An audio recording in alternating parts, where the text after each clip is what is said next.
The judge didn't even hide the way he wrinkled his nose when he looked at my daughter's project. He leaned closer, arms crossed, and said with a sneer, "This looks like trash."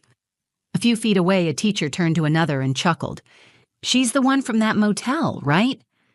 I felt something twist deep in my chest, but I didn't move. I couldn't. Not yet. Oski was standing right there, just 8 years old, her little hands folded in front of her project, waiting for someone to take her seriously. She didn't say anything, just stared at the floor like she was trying to disappear. Her cardboard rover stood between her and the judge, bent slightly where we had patched it with tape that morning. She had colored it with markers and labeled it with little handwritten notes she had worked on for hours. It looked like what it was: homemade, clunky, patched together from soda cans, string, and bits of wire. But it worked. It was hers. I wanted to grab her and go. I wanted to stand in front of that judge and scream. I wanted to make those teachers look me in the eye and say it again. But I didn't do any of that. I just stood there, silent, angry, powerless. Then the gym door opened. Everyone turned. A man in a dark suit walked in, tall, polished, not like the others. He wore a white badge clipped to his jacket. There was something about the way he moved. Quick, direct. He didn't stop at the judge's table or the displays with the shiny lights and printed graphs. He walked right through the room until he was standing at my daughter's project. He looked down at the rover. Then he looked at Oski. "I'm from NASA," he said. His voice was calm and clear. "And I'd like to speak to this girl privately." For a second, no one said anything. The judge's mouth dropped open. The teachers who had been whispering stared. I looked at Oski. Her eyes were wide, her mouth slightly open. She glanced at me like she was making sure she heard him right. And in that one moment, the shame, the silence, fear that had wrapped itself around us, melted. Because someone important had seen her. Not her clothes, not her motel room, not her project's jagged edges or duct tape repairs. He saw her. Everything changed in that moment. But to understand why, you need to know what came before. Because behind that little girl standing next to a crooked cardboard rover is a whole story. One of late nights, motel lights, secondhand wires, and a mother trying to hold it all together long enough to let her daughter believe she could still reach the stars. And she almost didn't get that chance. But then, one person, just one, stepped forward and changed everything. Let me tell you how we got here. My name is Mariah Jameson, and for the past 7 months, my daughter and I have been living in room 9 at the Sunset Lodge Motel. It's the kind of place people drive past without looking twice. Peeling paint on the doors, a Coke machine that eats your quarters, and a parking lot full of potholes. But for us, it's home. At least for now. Oski is 8 years old. She has these big, watchful eyes that notice everything. She's not loud. She doesn't run around or draw attention to herself. She listens. She builds. Give her a box of broken junk, and she'll figure out how to make it move. Give her a marker, and she'll cover the back of her homework with drawings of robots and space machines and tiny astronauts floating through galaxies she's made up in her head. At night, when the cars outside quiet down, Oski lies on her stomach on the motel bed with a flashlight and her spiral notebook. She sketches machines that could clean the ocean or generate power from sand. She asks me questions I don't always know how to answer about the solar system, radiation, artificial intelligence, and where the Voyager probes are now. She's always been that way, curious, driven. She doesn't care that her shoes don't match or that she wears the same 3 outfits in rotation. She cares about building things that matter. I work nights at a gas station on Route 4 and clean rooms at the same motel where we sleep. Every dollar I make goes toward our weekly rent, food, and whatever little supplies I can get for Oski's ideas. Most of the time, it isn't enough. There are days I have to say no to snacks, to new notebooks, to the glue sticks and AA batteries she always seems to need, but she never complains. She saves scraps, plastic, wires, metal tabs, and sorts them into a shoebox she calls her parts drawer. She finds possibilities in garbage. When Oski brought home the science fair flyer 3 weeks ago, her hands were shaking. She looked up at me like she was asking for something bigger than glue or batteries. "Do you think I could enter?" she asked. I smiled. I said yes before I had any idea how I'd make it work. She started building the next day. Her idea was simple but bold. A Mars rover made from trash that could turn waste into fuel. Because astronauts shouldn't have to bring fuel with them, she told me. They could make it right there using what they have. We didn't have money for a kit. She didn't ask for one. She scavenged parts from an old fan behind the motel dumpster. She stripped wires from a busted radio someone had left in the laundry room. I found some cardboard at work. One of the motel guests gave her a roll of duct tape when they saw her working in the parking lot. Slowly, it came together. Oski's hands were covered in glue and ink. Her arms had little red scratches from pulling apart wires. She was completely focused. It was the happiest I'd seen her in months. I wanted to do more. I wanted to buy her a clean display board, a name tag, maybe even a new outfit for the fair. But when the car broke down and I had to pay for a tow, all of that slipped away. I ironed her best shirt. I combed her hair into a neat braid. I told her how proud I was. She nodded but didn't smile. She was nervous and I could see it. Not about her project, about the people, about being different, about being seen.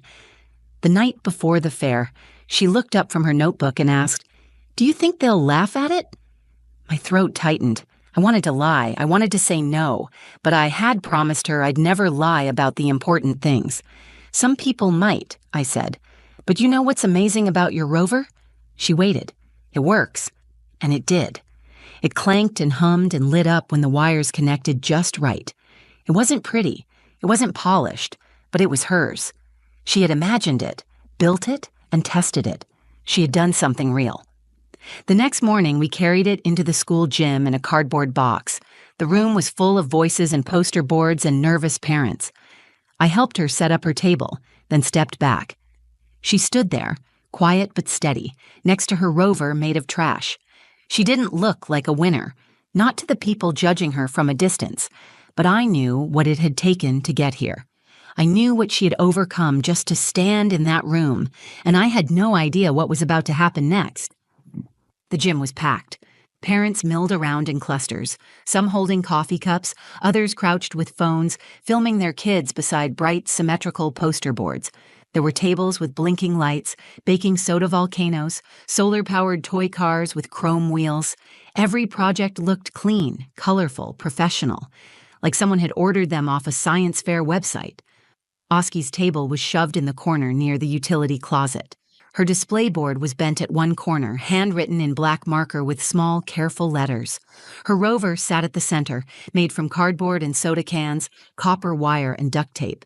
It wasn't shiny. It didn't have lights, but it moved. Slowly, awkwardly, but it moved. She stood beside it with her hands behind her back, waiting. I stayed near the bleachers, pretending to scroll through my phone, watching her like a hawk. She scanned the crowd with wide eyes. Her shoulders were stiff, her mouth tight. Every so often, she'd whisper a line from her presentation under her breath. The judges made their rounds. They were 3 people, a man in a maroon sweater, a younger woman in heels, and an older man in a gray blazer who seemed to be leading the group. His name tag read Mr. Penrose. He didn't smile. He took notes quickly, barely looking up as students explained their work. The kids with polished displays stood taller as he approached. Oski shrank. They reached her table near the end of their loop. Mr. Penrose stepped forward, arms crossed, scanning the display board. His eyes landed on the rover. He didn't greet her. "What exactly is this?" he asked. Oski cleared her throat. "It's a Mars rover that recycles trash into fuel, so astronauts don't have to bring their own—" He cut her off with a short huff through his nose. "This looks like trash." The words hit the air like a slap. Oski's face froze. Her eyes flicked toward me. I didn't move. Mr. Penrose turned to the younger judge, not even lowering his voice. "Is this from a kit?" "No," Oski said quietly. "I made it myself." "That explains it," he muttered. He reached out and nudged one of the wheels with a finger. "It's falling apart." A teacher nearby leaned toward another and whispered. She didn't realize I could hear. "She's the one from that motel, right?" The other teacher laughed under her breath. "Makes sense." Oski heard it too. I saw her shoulders twitch.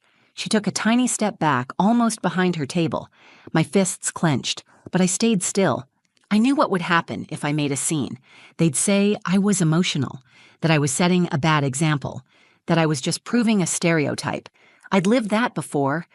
This wasn't about me. This was about her. She didn't cry. She didn't run. She just looked down at her shoes and stared at them like they could take her somewhere else. The judges left without a thank you.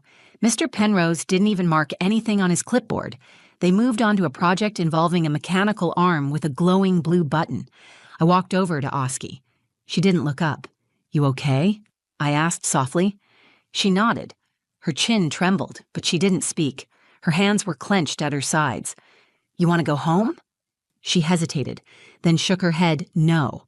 I wanted to lift her into my arms and carry her out of there.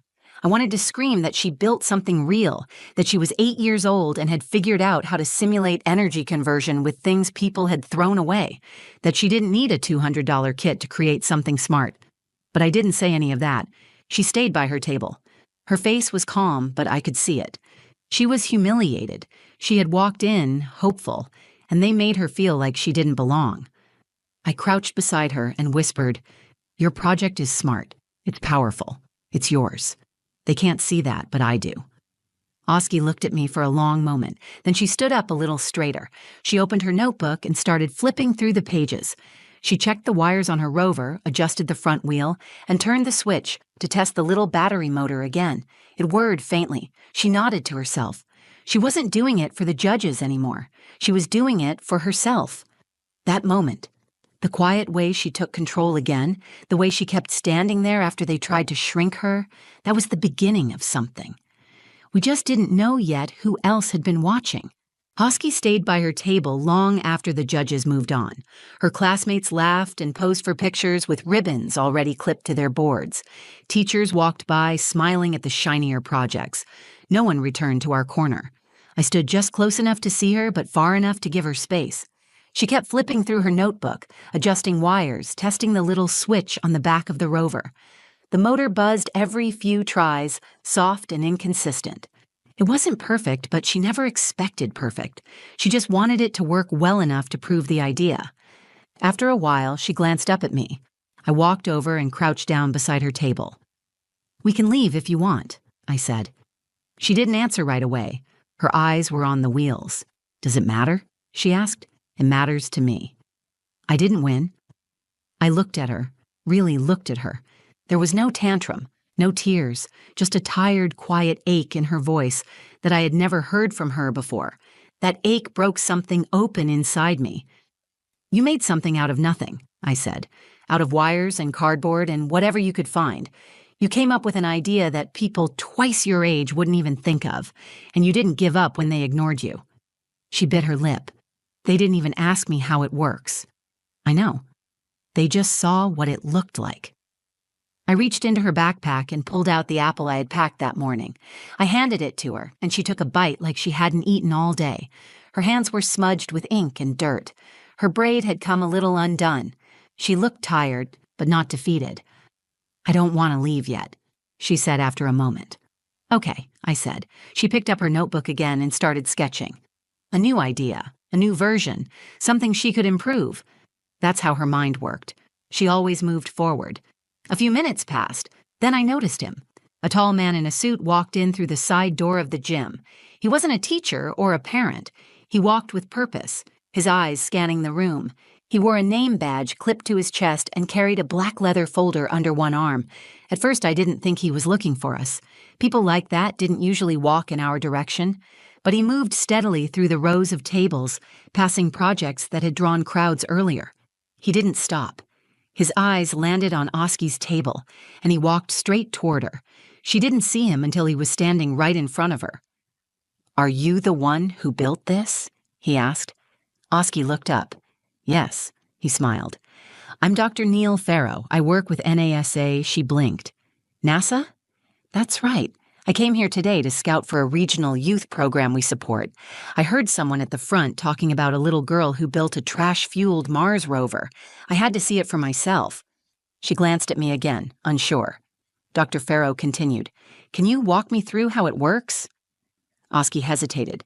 Then she nodded. She turned on the motor and showed him the compartments where she had tried to simulate trash being converted into fuel. She explained the energy loop she had modeled using batteries and a solar panel she found behind the motel. Her voice grew steadier with each word. He listened. Really listened. He asked follow-up questions. He took notes. When she finished, he looked at her and said, "This is brilliant work. You've thought through things even some adults overlook." She looked stunned. He turned to me and asked, "Would you mind if I spoke to her privately for a moment?" I nodded slowly, still trying to catch up to what was happening. He knelt down beside her, his voice low but kind.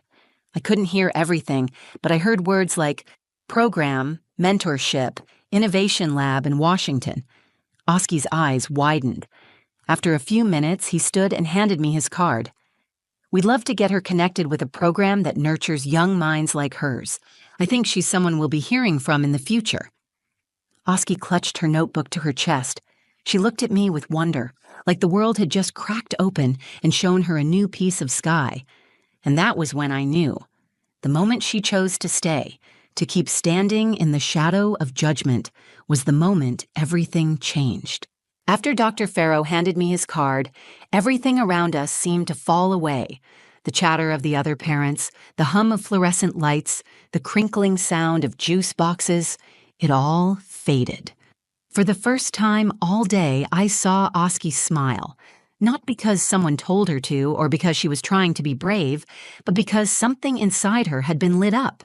She clutched her notebook against her chest as if it were the most valuable thing she owned.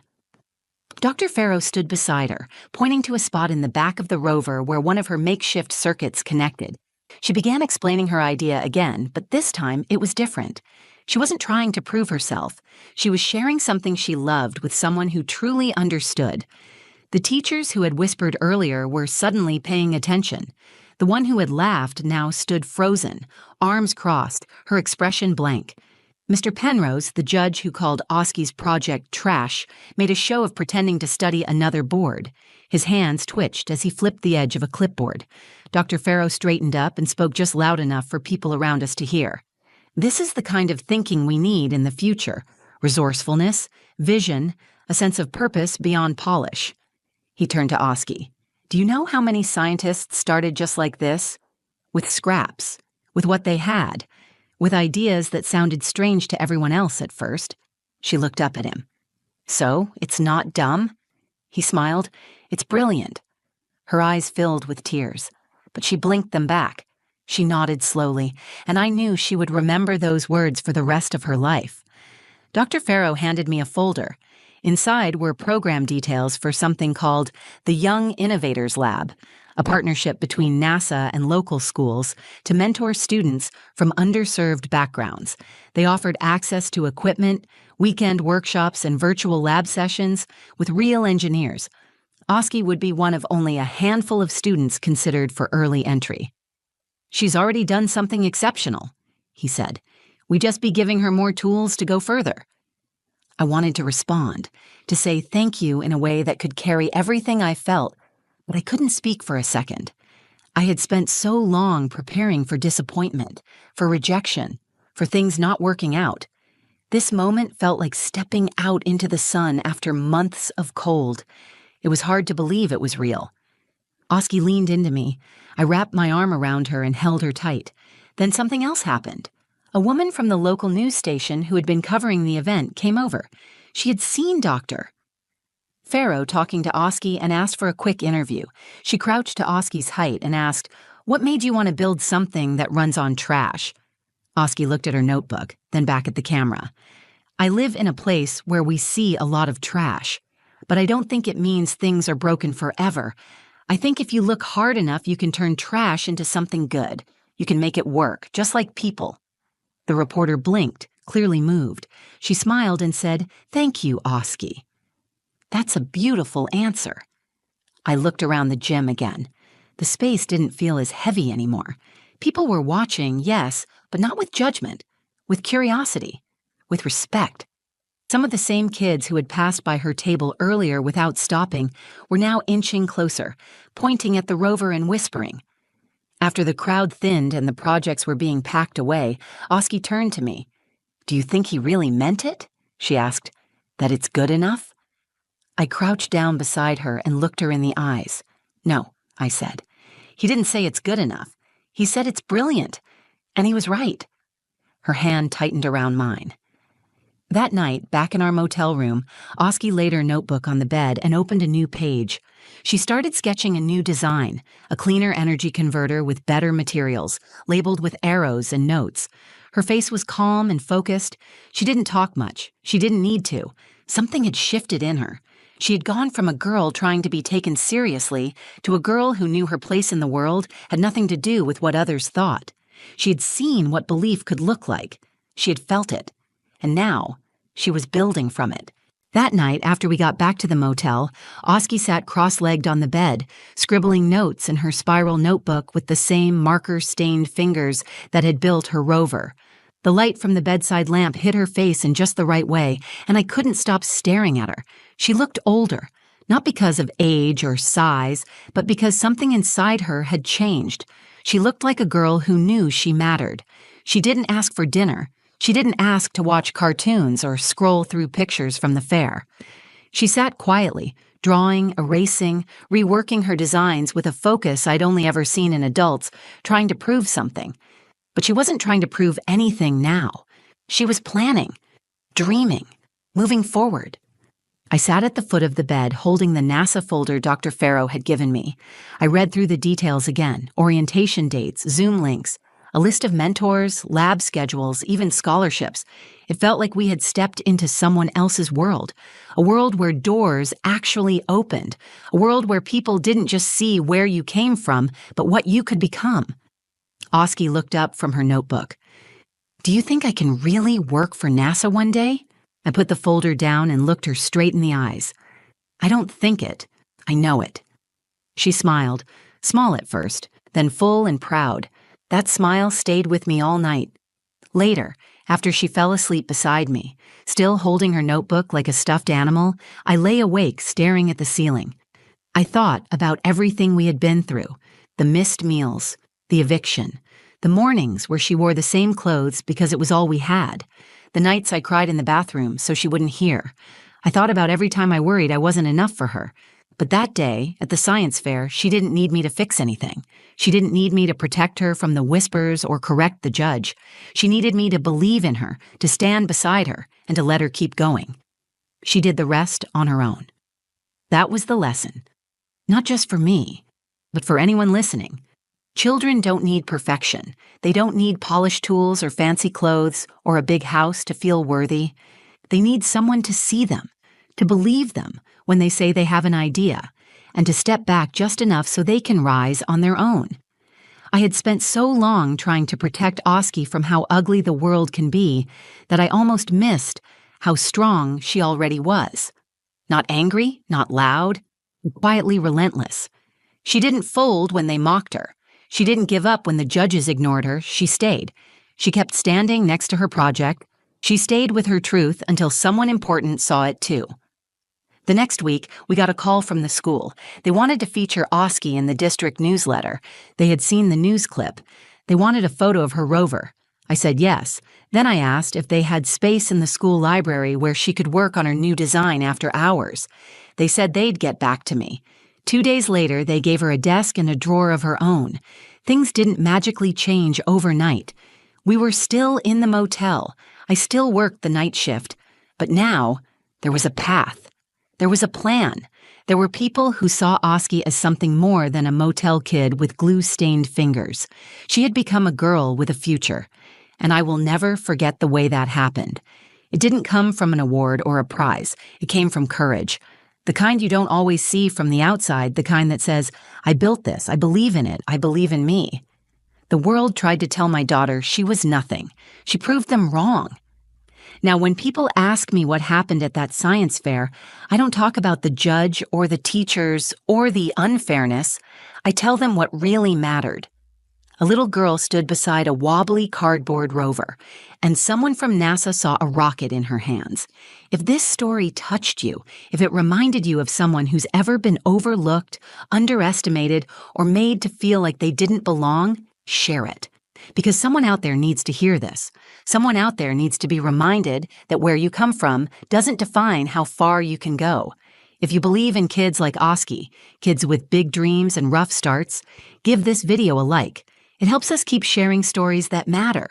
Drop a comment below and tell me what this story meant to you, or share your own. I read everyone, and I'd love to hear from you. And if you haven't already, hit that subscribe button and turn on notifications. There's more to come. More real stories, more voices that deserve to be heard. Thank you for being here. Thank you for listening. We'll see you in the next one. When my ex stood up in court and said, "She's mentally unstable. She neglects our daughter," I stopped breathing. The judge leaned forward. The lawyer nodded. My heart dropped. I felt like the ground had opened beneath me. My throat was dry, my hands were shaking, but I couldn't say anything. I had rehearsed what I'd say 1,000 times, but in that moment, with everyone staring, it felt like their minds were already made up. Griffin stood there in his tailored suit, smooth as ever. He even glanced back at me with that smug look he always used to give when he knew he was winning. He looked so calm, so in control, like he had nothing to lose. I wanted to scream, to defend myself, to shout the truth. But nothing came out. I could see Maya sitting on the bench just a few feet behind me, my little girl, only 6 years old, but wide-eyed and watching everything. She clutched her stuffed rabbit, the one she named Oliver, like it was her shield. I felt like I had failed her. I was supposed to be her protector, and now the court was being convinced that I was the danger. The judge started to speak. She was about to make a ruling. My ears were ringing. I couldn't even hear the words. All I could think was, he's going to take her from me. Then I heard a small voice, clear, strong. "Your Honor," Maya said. Everyone turned. My head snapped around. She was standing, just barely taller than the bench, holding Oliver in one hand and something clutched tightly in the other. "Your Honor, Mom doesn't know I have this video from Dad's computer, but you should see it." Time stopped. Even Griffin turned pale. His lips parted, like he didn't understand what was happening. I blinked at Maya, frozen, trying to process what she had just said. The courtroom was dead silent. The judge looked at her, surprised but composed. "You have what?" she asked gently. Maya looked at me, then back at the judge. Her hand was shaking, but her voice wasn't. "I found it a few days ago when I was using Dad's laptop. I saved it. I didn't want to tell anyone unless I had to, but now I think you really need to see it." She stepped forward and held out what she had in her hand, a small pink flash drive, one I had never seen before. The judge nodded to the bailiff. Griffin tried to speak. "That's private property. She doesn't even know what she's talking about." But the judge held up her hand. "Let's see what's on it first." I stared at Maya, my brave, incredible daughter. I still didn't know what was on that drive, but something in me, some deep instinct, knew this wasn't just a child's imagination. Something real was coming, something that could change everything. I finally took a breath, and for the first time that day, I started to believe we might not be powerless after all, because Maya stood up, because she believed in the truth, and because sometimes even a 6-year-old can hold the key to justice when no one else is listening. I never thought I'd be the kind of woman sitting alone in a courtroom fighting just to keep her child. I used to believe that if you loved your kid, if you gave them everything you had, that would be enough. But love doesn't always show up well on legal paper. My name is Selene Cruz. I'm 32, a single mom, and until recently, I worked 2 part-time jobs just to keep the lights on and food in the fridge. I never had a fancy career or a big house. But my daughter Maya had bedtime stories every night, a warm coat in the winter, and a mom who never missed a parent-teacher meeting. Griffin, my ex-husband, lives on the other side of the city in a gated neighborhood. He owns a real estate firm that does well, and he makes sure everyone knows it.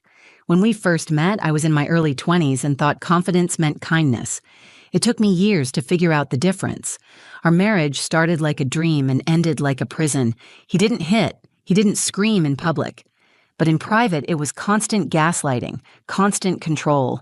He criticized my cooking, my clothes, my parenting. He read my text messages, questioned me when I stayed late at work, rolled his eyes every time I cried. When I gave birth to Maya, I had postpartum depression so severe I could barely get out of bed. He told me I was broken. He said I was weak, ungrateful, a failure. I left when Maya was 4. It took everything I had. I packed one suitcase and moved into a rundown apartment with peeling paint and a leaky faucet. But it felt like freedom. I got a job at a dental clinic as a receptionist during the day, and I cleaned offices at night. My sister Lana helped watch Maya whenever I was working late. My mom, Maribel, who lives in Florida, called me every day with encouragement, sometimes just to remind me to eat. They were my lifelines. Griffin got visitation rights. At first, I tried to make it work. I smiled through gritted teeth at exchanges in the parking lot. I told Maya, "Your dad loves you," even when she came back quiet and withdrawn. But something about the way she clung to me afterward told me that whatever he was saying behind closed doors, it wasn't love. Last fall, Griffin filed for full custody. He claimed I was mentally unstable, that I was creating an unsafe environment, that I neglected Maya. It felt like being stabbed with a lie I had no way to disprove. He submitted screenshots of old texts I sent to my sister during my worst days, twisted to make me look unstable. He told the court I left Maya alone at night. That never happened. I always had Lana stay when I worked late, but Griffin knew how to twist the truth just enough to make doubt believable. I hired the best lawyer I could afford, which wasn't much.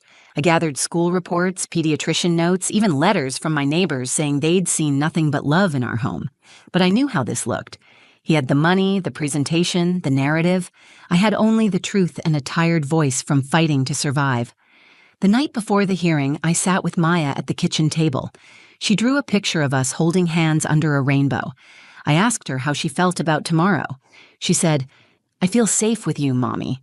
That's all I want to tell the judge. I hugged her so tightly she squeaked. I didn't know she was already planning something more. That morning, I put on my best blazer, one that didn't quite fit after stress had made me drop weight. I tied my hair back, stood in the mirror, and told myself I could do this. But nothing prepared me for the way Griffin's words would hit when spoken out loud in that courtroom. Mentally unstable, neglectful. The labels echoed. I sat there feeling like the truth didn't matter, like I was already invisible, like no matter how hard I'd fought, he was going to win. But my daughter was watching, and she wasn't going to let that happen. The courthouse smelled like old paper and cold metal. The benches were hard, the air dry, and everything inside felt designed to make people small. I sat beside my lawyer, Miss Jensen, a soft-spoken woman with tired eyes and a no-nonsense voice. She had reviewed every document I gave her, but I could tell even she was nervous. Griffin walked in with his attorney, Mr. Raymond Hill. He was everything I expected. Sharp suit, expensive briefcase, and a look that said he was used to winning. Griffin nodded at him like they were old friends. When he saw me, he didn't smile, but he didn't have to. His silence was smug enough. Maya sat behind me with my sister Lana.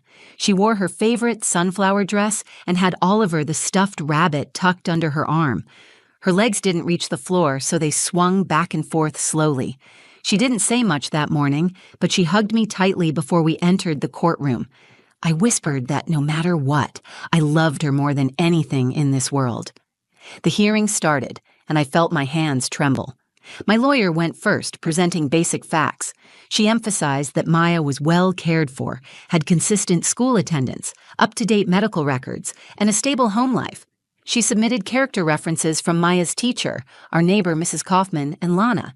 She pointed out that all claims made by Griffin were unsubstantiated, without police reports or CPS involvement. Then Mr. Hill stood. His voice was calm, measured, but there was an edge to it. He painted me as an emotional liability. He began, "Your Honor, my client is deeply concerned for his daughter's well-being. Ms. Cruz has a documented history of emotional instability. We have text messages showing irrational behavior, inconsistent communication patterns, and indications of neglect." He submitted messages I had sent to Lana during a rough week the year before. In them, I wrote things like, "I can't do this anymore," and "I feel like I'm falling apart." I had been exhausted, anxious, barely sleeping. But those words, stripped of context, made me sound dangerous. Then came the real punch. Ms. Cruz left her daughter alone in the apartment for 4 hours on multiple occasions while working late. We have a witness statement to that effect. I blinked. I turned to my lawyer. That was a lie. Lana had always been there. I never left Maya alone, not once. Ms. Jensen objected. "Your Honor, we dispute the accuracy of that witness and will provide testimony from Ms. Cruz's sister." But the judge didn't look at me. She was already scribbling something on her notepad. My stomach twisted. Griffin sat with his arms folded, cool and collected. He didn't look at me once. He looked at the judge the way he used to look at clients. Charming, agreeable, professional. He had perfected the image of the concerned father, the one who only wanted what's best while making me out to be unstable and unfit. I wanted to shout. I wanted to stand up and tell the truth, but the moment I opened my mouth, my voice cracked. I could feel the weight of every time he told me I was crazy, every time he told me no one would believe me. I had walked into that courtroom with facts, but he had walked in with a performance. When it was my turn to speak, I tried to steady myself. I explained the texts. I explained the nights I worked and that Lana had always been with Maya. I said the accusations were lies meant to discredit me. I told the judge I had never once put my daughter in danger, but my words felt small. Griffin's attorney objected often, forcing pauses, making it feel like I was scrambling. The judge asked few questions. Her face was unreadable. By the end, I could feel the momentum slipping away. Ms. Jensen leaned toward me and whispered that we might need to consider a temporary agreement until we could gather more evidence. I felt the air leave my lungs. Temporary meant Griffin would have full custody until the next hearing. It meant Maya would live with him. It meant I'd see her only with scheduled visits and supervision. After everything I'd done to build her a safe, stable home, that was what it might come to. The judge cleared her throat. She was about to speak. That was when Maya stood up. She didn't ask anyone. She didn't look for permission. She just rose, holding her stuffed rabbit in one hand and something else in the other. A flash drive. Her voice rang through the courtroom, small but certain. Your Honor, Mom doesn't know I have this video from Dad's computer, but you should see it. Everything stopped. At first, no one moved. Maya's voice had pierced through the courtroom like a glass breaking. It was quiet, but it landed with weight. Every head turned. The judge sat back slightly, her eyes focused on my daughter, as if trying to understand what she had just heard. Maya took a step forward. She still held her stuffed rabbit, but her shoulders were squared. In her other hand was a small pink flash drive, the kind we used at home to back up school projects. Your Honor, she said again, this is important. I found it on Daddy's computer. I think it shows something you should know. My heart stopped. I wanted to jump up and go to her, to stop her, to shield her from what was happening, but something in her voice held me still. She wasn't scared, she was steady, strong. The judge looked at Griffin. Mr. Cruz, do you know what this child is referring to? Griffin shifted in his seat. His expression cracked for the first time all day. She's 6 years old. She doesn't know what she's talking about. The judge raised her hand. I wasn't asking you to speak for her. Maya, come forward, please. Maya walked with slow, careful steps toward the bench. She held out the flash drive with both hands like it was sacred. The bailiff came forward and gently took it from her, then walked it to the judge's assistant. There was a computer connected to the courtroom projector. The judge nodded to have the contents played. Griffin stood up. I object to this being entered without prior review. It could be doctored. It's from a personal device. There's no chain of custody. The judge turned to him, firm and calm. You've made several serious accusations today. If your daughter says she has something relevant, I intend to review it. You'll be given a chance to respond after. Griffin sat back down, but he looked unsettled now. He stared at the screen as if trying to remember what might be on that drive. I reached back and took Maya's hand. She leaned into me and whispered, I didn't mean to snoop, Mommy. I just didn't want anyone to lie about you anymore. I squeezed her hand and nodded. I was too full to speak. The screen lit up. The room went silent. The first video clip was a screen recording. Griffin was on a Zoom call with a friend I didn't recognize. He laughed as he spoke. She doesn't even know I still have those texts from when she had that breakdown. I'm telling you, I'm going to win this. Make her look like she's mentally unfit. It's not even hard. She actually believed I'd settle for joint custody. Laughter on the other end. Griffin grinned, eyes gleaming. Bro, I've been building this for months. I knew the court would eat it up. All I need is one witness to say she left the kid alone once or twice, and boom, done. There was no mistaking the voice, no mistaking the intention. The second video was even worse. This time it was grainy home footage, apparently from a security camera or webcam. Maya was sitting at the kitchen table in Griffin's house, quietly coloring. He was in the background on the phone, pacing and shouting. "I'm not dealing with this brat right now," he snapped. "I don't care what she wants, she's not getting it. She's just like her mother, needy and exhausting." Maya looked down at her paper and flinched at the sound of his voice. She didn't say a word, just kept coloring. That silence hit harder than any scream could have. When the video ended, no one spoke. The judge leaned forward, both hands clasped tightly. She looked first at Griffin, then at me, then at Maya. "Maya, thank you for bringing this to our attention. You were very brave," she said. Maya nodded once and returned to her seat beside Lana. The judge then turned to Mr. Hill. "Would you like to proceed with your custody claim?" Mr. Hill hesitated. "Your Honor, I request a recess." The judge shook her head. "Request denied. I've seen enough for today." Griffin looked like a balloon that had been pricked, airless, stunned. His attorney whispered something urgently, but he didn't respond. I sat frozen, still holding Maya's hand. The judge spoke again. "Effective immediately, I'm suspending Mr. Cruz's custody privileges pending a formal investigation. Temporary full custody is granted to Ms. Cruz. Further visitation will require a court-appointed supervisor." I let out a breath I didn't realize I was holding. It wasn't over, but the tide had turned, all because my daughter had stood up and told the truth. The courtroom was still. Nobody moved. Not the attorneys, not the judge, not even Griffin. The air felt heavier, charged with the kind of tension you only feel in moments that shift the ground under your feet. I sat holding Maya's hand, still unsure if what had just happened was real. The flash drive, the videos, the judge's ruling. It was as if my world had cracked open, but instead of falling apart, light had poured in. Griffin didn't say a word. For the first time since I'd known him, he had no rebuttal, no smug look, no twisting of words. The mask had slipped, and everyone had seen the face beneath it. His attorney tried to speak, tried to salvage something, but the judge waved him off with a firm shake of her head. "This matter is no longer just about custody," she said. "It's about conduct, manipulation, and potential emotional harm to a minor. We will be referring this for further legal review."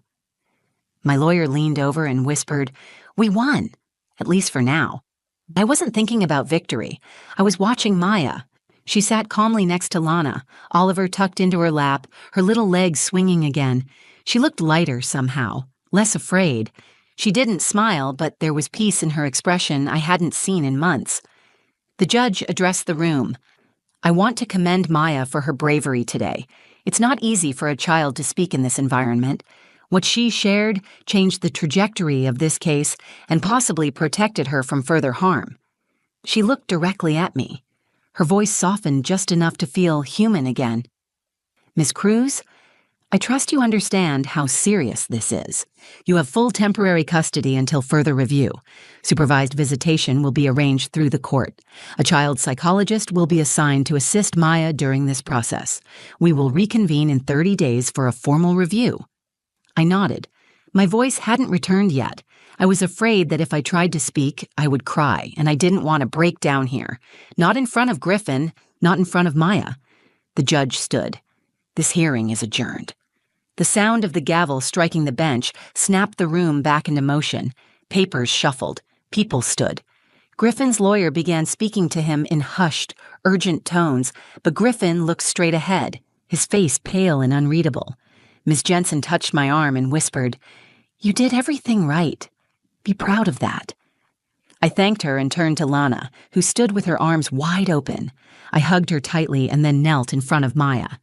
"You were so brave today," I said. "Do you know that?" Maya nodded, serious and calm. "I didn't want them to think you were bad. I knew the truth. I just wanted them to know too." I kissed her forehead. "You did more than that. You protected both of us." As we walked out of the courthouse, reporters had begun gathering outside. I kept my head down. I didn't want a spotlight. I just wanted to take my daughter home. When we got to the car, Maya climbed into her booster seat and buckled herself in. I slid into the driver's seat and stared ahead for a long moment. I had prepared myself to lose today. I had prepared myself to beg for every hour I could get with my child. I had rehearsed my answers, gathered documents, written letters. But in the end, it was Maya's voice that saved us. That night, after dinner, she curled up beside me on the couch with Oliver. I asked her if she was okay, if she felt scared during the hearing. "A little," she said, "but I felt strong, too." She looked up at me. "I remembered what you told me once, that telling the truth is always the right thing, even when it's hard." I hugged her close. Later, when she was asleep, I stood in her doorway and watched her breathing, peaceful and safe. I thought about how close we came to losing each other, not physically, but in the way trauma can pull people apart, even when they love each other deeply. But today we held on, and today we won something bigger than a custody ruling. We reclaimed our truth. We reclaimed our voices. Maya reminded me of something I had forgotten in all the years of surviving. Courage is not always loud. Sometimes it's a 6-year-old standing in court with a flash drive. The weeks after the hearing moved slowly, like the world was catching its breath. I had gone into that courtroom prepared to lose. Instead, I walked out holding my daughter's hand and something much stronger than a legal win. I walked out with my voice back. Griffin didn't contact us. The court issued a protective order that barred any unsupervised communication while the investigation was underway. He didn't show up to the first scheduled supervised visitation. By the second appointment, his lawyer had requested a postponement citing mental health concerns and reputational damage. I didn't feel sorry for him. I felt nothing. After all the manipulation, all the gaslighting, all the years of walking on eggshells, I finally understood what it felt like to stand without fear. Maya began sleeping through the night again. She stopped flinching at sudden noises. She started singing in the shower, humming to herself while coloring, reading books out loud in silly voices like she used to. Her drawings filled the refrigerator. Every day I saw pieces of her joy returning. That, more than anything, told me we had done the right thing. One morning, a few weeks later, she sat beside me at breakfast. I was packing her lunch and she was finishing her cereal when she looked up and asked, "Do you think Daddy is mad at me?" I knelt beside her. "No, sweetie. I think Daddy is learning that when people do something wrong, they have to face the truth. That's not your fault. That's something grown-ups are supposed to do." She nodded and went back to eating. That was the moment I realized how heavy the burden had been for her. For a 6-year-old to carry that kind of secret, to feel like the outcome of a courtroom hinged on a video she found, it was more responsibility than any child should ever hold. But somehow, she had held it with grace and strength. I started therapy the week after the hearing. I had spent so long in survival mode that I didn't even know how to feel safe. My therapist told me that trauma doesn't just come from violence, it also comes from silence, from years of not being believed, from doubting your own memory because someone taught you to. She said I had been gaslit so thoroughly that I began shrinking inside my own life. But I wasn't shrinking anymore. I was growing. My relationship with Lana deepened too. She had always been there for me, but I hadn't let her see how broken I felt. Now we talk nearly every night. Sometimes we laugh. Sometimes we cry, but we're not pretending anymore. That kind of honesty is healing. About a month after the hearing, I got a call from the judge's clerk. Griffin's legal team had withdrawn their petition for full custody. No further hearings were scheduled. The investigation into his behavior was ongoing, but for now I had full custody of Maya, and there was no sign he would be contesting it again. I stood in my living room holding the phone, stunned. I didn't cheer or jump or cry. I just stood there, breathing, slowly, fully. That night, I made Maya her favorite dinner, chicken nuggets shaped like dinosaurs, mac and cheese, and strawberries with whipped cream. We lit candles just because it felt like a celebration, and when she asked why, I told her, "Because we're safe." Before bed, she brought out a piece of paper from her backpack. It was a drawing she had made at school. The two of us, holding hands, standing in front of a house with sunflowers out front. Above our heads were the words, "Me and Mommy, we're brave." I hugged her so tight she squealed. Then I kissed her forehead and whispered, "You saved us." I'll never forget that. Lying in bed later that night, I stared at the ceiling and thought about everything we had come through. I thought about how close I came to believing I was what Griffin said I was: unstable, unfit, weak. But the truth had survived, and my daughter had carried it across the finish line. This story isn't just about a courtroom or a custody battle. It's about how easily women are made to question themselves, how quickly truth gets buried under power and presentation. But it's also about resilience, about the quiet strength of a little girl who saw through lies and spoke up when it mattered most.